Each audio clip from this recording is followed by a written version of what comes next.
Hey guys, welcome back to my blog. I got an interesting one for you today. It's entitled Royal Bloodlines, Mars, Tom Cruise, Star Wars, and the Black Pope.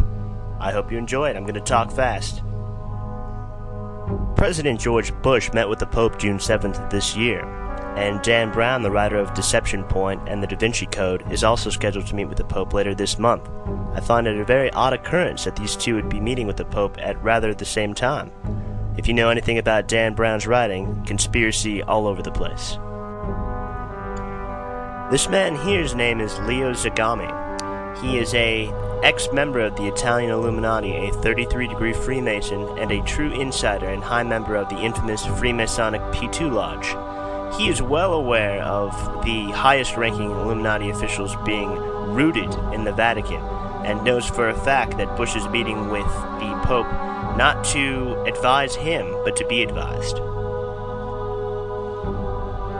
It's an eerie sensation for most people to think of the Vatican being rooted in Luciferian witchcraft.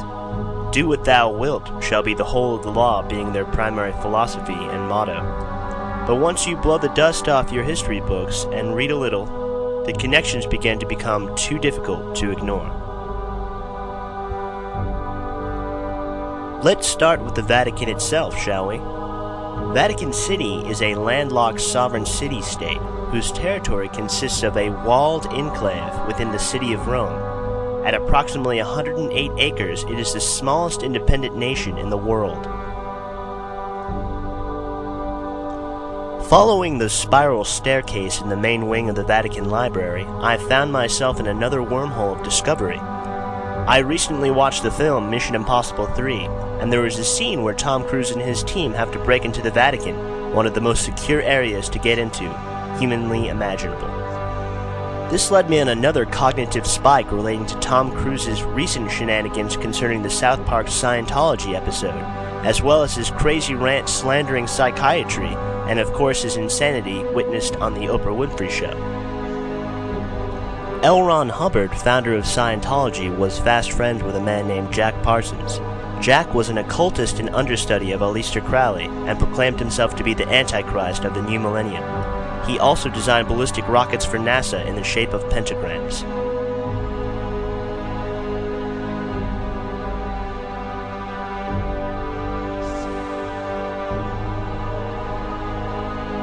Would you look at those pearly whites?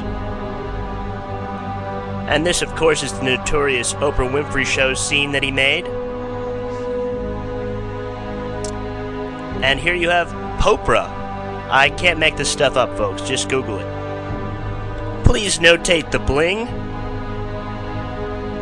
as well as Tom Cruise being depicted as the Messiah, and bouncing and bouncing.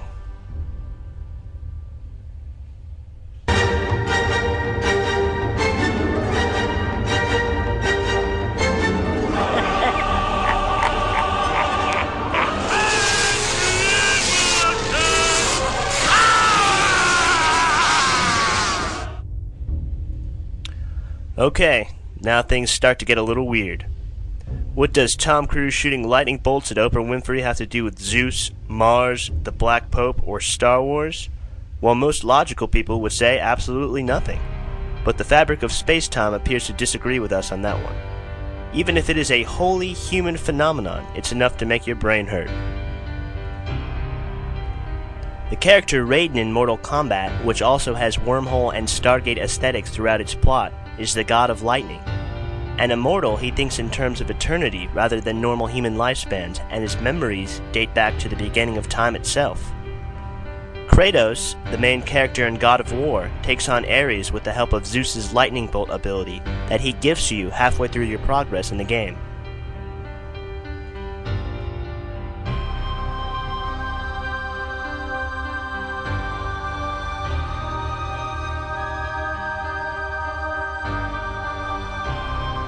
In Greek mythology, Ares is the son of Zeus, ruler of the gods, and Hera.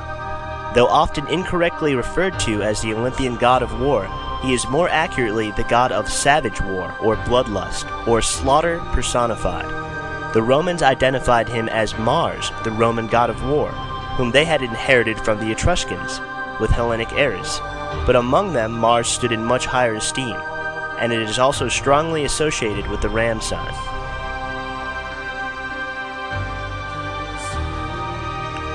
As Michael Tsarion of Taroscopes would be too happy to tell you, the color red is an extremely important tie to the royal bloodline of the Illuminati. That's why you always see the Bush family, Queen Elizabeth, Vatican bishops, and televangelists like Pastor John Hagee walking on the red carpet or wearing the blood red tie. It links them to Mars, Ares, and the sign of the ram. It's a powerful connection to the Luciferian god of slaughter, and they rub your face in it in plain view. This guy John Hagee really makes me ill. He has an enormous church following, and he tells his members that bringing about the apocalypse is a good idea because it will vindicate their faith and bring about the return of the Messiah. Just read some of his book titles.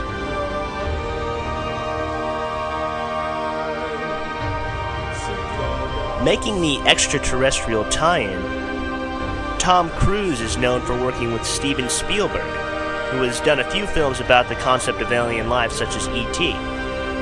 They did War of the Worlds together, and it strangely links Tom's Scientology belief system with Hollywood film. Going back to the Vatican and its Masonic checkerboard flooring, I want to quickly mention my friend Jake Kotze's A Brave New World Order blog site, and his research tying together these large spherical orbs at Mecca, the Vatican, and the World Trade Center before the 9/11 mega ritual. Alright, ready for some more bizarre stuff involving space-time? Samuel Jackson, who was in Snakes on a Plane, was also in Star Wars, and co-starred in Pulp Fiction with another Scientology guru, John Travolta. The Snakes on a Plane poster is a serpent DNA caduceus, with metaphors involving the planes hitting the towers at 9/11. I was just doing a Google image search and I actually found a picture of Samuel Jackson and John Travolta with their heads photoshopped to look like they were Darth Vader and the Sith Lord from Star Wars. Try and digest all of that if you can.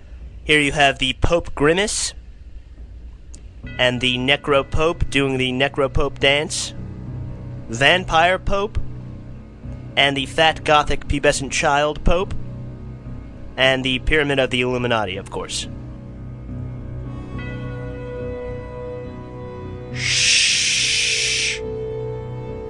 And a little heavy metal for you. It was about that big, sir. All these guys look alike to me, I swear. And this is evil Bilbo Baggins' face from Lord of the Rings. See my Agartha Hollow Earth video for more Middle-earth creatures running amok. This is kind of a strange theory concerning Barbara Bush being related to Crowley. That would mean that President Bush was Crowley's grandson, and the implications of that are pretty extraordinary. And these hats, by the way, the one that Popra's wearing right there, are not Christian, they are Egyptian. And there's Ares with a similar hat. And of course Crowley, or you could say Barbara Bush. And this one blew my mind. It's actually the Pope with a Raiden hat. I still can't believe that one. I implore all my listeners to go back over this blog and really pay attention to the usage of the color red and how important it is to this bloodline. They compare themselves to Ares, the god of war, the god of slaughter, and Mars and the sign of the ram. And also research the older popes in the medieval periods because there were some very sinister ones. I'm not really sure how Mel Gibson got in there.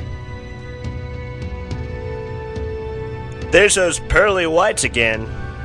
He wants you for Scientology. Or some bizarre fivesome with Xenu and Hubbard. And as a treat, I think we deserve it for sitting through this whole thing. We're going to have to see the Oprah Winfrey electrocution video once more as we close.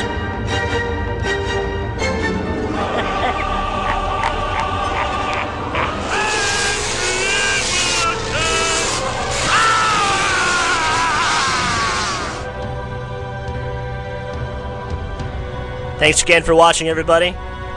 And I'll see you real soon with new, bizarre space-time phenomena.